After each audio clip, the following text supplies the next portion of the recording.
पीले दांत वाली बहू। रंजना कभी ब्रश नहीं करती थी। उसे कितनी बार उसके माँ बाप ने डांटा, लेकिन उसका कोई असर उस पर होता ही नहीं था, जिस कारण से उसके दांत पीले पीले हो जाते हैं। शादी के बाद। अरे बहू, वैसे तो तुझ में कोई कमी नहीं है, पर तेरे दांत इतने पीले कैसे हैं बेटा? कैसे मतलब? कोई सर्जरी थोड़ी ना कराई है। वो तो क्या नाम, मैं ब्रश नहीं करती थी तो पीले हो गए। अब क्या करूं? आप कहें तो लाल करवा लूं या फिर काले? यार ये क्या है, क्यों माँ से लड़ रही हो? लड़ रही हूँ? अरे मैं लड़ रही हूँ या ये बोल रही है कि दांत पीले हैं, पीले। अरे तपस्या थोड़ी ना की है इन्हें पीले करने के लिए। बकायदा ब्रश नहीं किया है 20 साल तक, तब जाकर। छी, कैसी बात कर रही हो? ये उस वक्त तो पीले नहीं थे जब हम लोग तुम्हें देखने आए थे। अरे तब साफ करवा लिया होगा डेंटिस्ट के पास जाकर। अब देखो कैसे पीले पीले लग रहे हैं। रंजना सास की तरफ गुस्से से देखती है। फिर शुरू हो गई पीले पीले पीले। अरे पीले तो तब भी थे जब मेरे हाथ का रसगुल्ला उड़ा उड़ा कर खा रही थी और बोल रही थी, लड़की नहीं गुणों का खजाना दे रहे भाई साहब आप। खैर, अब वो लोग करते भी तो क्या करते, पीले दांत वाली बहू पल्ले पड़ी थी तो झेलना तो था ही। एक दिन कीर्तन में रंजना गाना गा रही थी। अरे कमला बहन, माँ का द्वार है, यहाँ तो सब शुद्ध होकर आते हैं, फिर अपनी बहू को ब्रश भी नहीं करवाती तुम। दूर से पीले पीले दांत भक्ति में बाधा उत्पन्न कर रहे हैं। अरे कोई 2 साल के बच्ची थोड़ी ना लेकर आई हूँ मैं बहू बनाकर। अच्छी खासी लड़की है, अरे कैसे करवाऊं ब्रश? ये तो उसे खुद करना चाहिए ना। अब माँ बाप तो इसके जैसे तैसे निपटा दिए, ये नहीं सोचा कि सास कैसे संभालेगी। सास बहू को लेकर घर आ जाती है, लेकिन सोच लेती है कि अब इसे लेकर कहीं नहीं जाएगी। अगले रोज बहू कहती है, अरे क्या हो गया, मंदिर नहीं जाना क्या? कीर्तन का वक्त हो रहा है।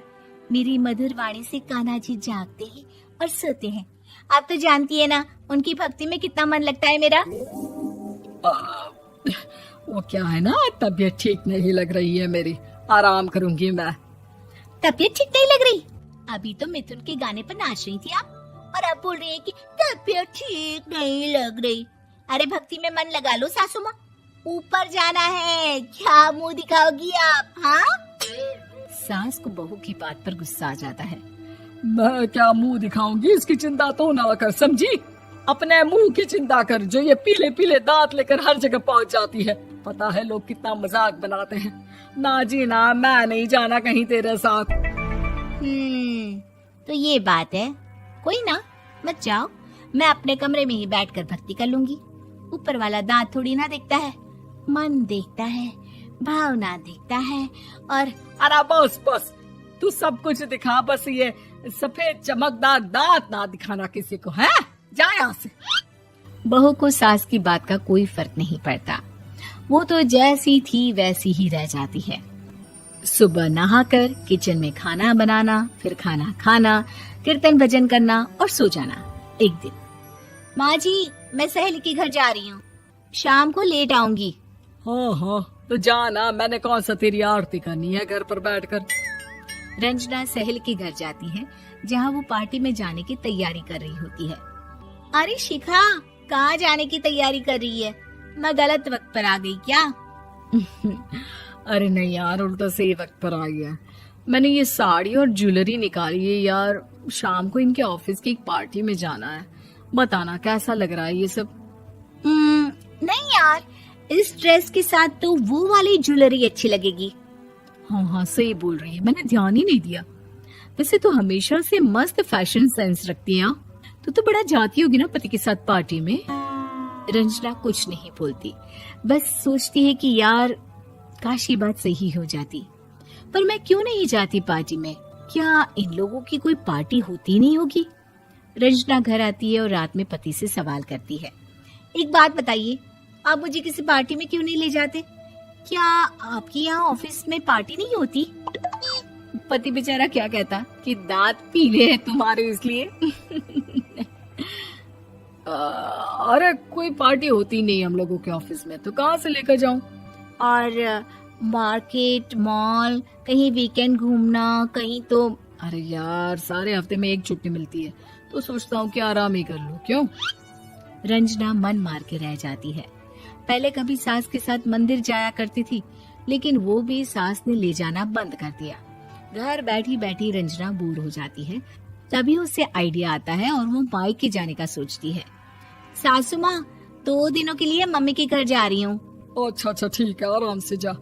और हाँ, माँ से कुछ अच्छी आदत सीख कर आना कि कैसे शरीर के हर भाग की तरह दांतों की सफाई भी जरूरी होती है, समझी? शुरू हो गई ना आप। वो लोग आपकी तरह नहीं है कि छोटी छोटी बात का बतंगड़ बना दे। उन लोगों के लिए मैं मायने रखती हूँ, ना कि मेरे पीले पीले दांत। रंजना माँ को बिना बताए उन लोगों को सरप्राइज देती है, लेकिन जैसे ही वो दरवाजे पर पहुंचती है, अंदर देखती है कि घर वाले कहीं जा रहे होते हैं। अब माँ, काश रंजना दीदी के दांतों वाली प्रॉब्लम नहीं होती, तो वो भी हम लोगों के साथ चलती ना बुआ जी की बेटी की शादी में। हाँ बेटा, लेकिन अब उसे कौन समझाए कि उसको उसके पीले दांत नहीं दिखते, लेकिन उसके आसपास के लोगों को कितना एम्बैरेसिंग फील कराते हैं। मुझे तो कितनी बार उसके स्कूल की टीचर ने शिकायत की कि उसके साथ कोई लड़की बैठना भी नहीं चाहती, और ना ही कॉलेज में कोई उससे बात करना चाहता था। लेकिन पता नहीं क्यों उसे ये बात समझ में ही नहीं आती। कोई कमी नहीं है उस लड़की में, बस यही कि दांत पीले हैं। वो तो भला हो जीजा जी और उनकी माँ का, जो दीदी को जैसी है वैसे ही रखा हुआ है। रंजना को अपने घर वालों की बात सुनकर बहुत दुख होता है। वो सोचती है कि वो क्या करे, लेकिन फिर वो सीधा डेंटिस्ट के पास जाती है, अपने दांत चमकाती है और कसम खाती है कि वो रोज ब्रश करेगी। अरे क्या हो गया? तुम तो 2 दिनों के लिए गई थी ना। पर कोई ना, अच्छा है, चलो आ गई तो। रंजना सास के सामने आकर खड़ी हो जाती है और पूरी स्माइल करती है, उसके चमकदार दांतों को दिखाती हुई। हैं? चले मंदिर। माँ, मुझे माफ कर दीजिए, मैंने आप लोगों को बहुत एम्बैरेसिंग फील करवाया। मैं आज से रोज ब्रश करूंगी।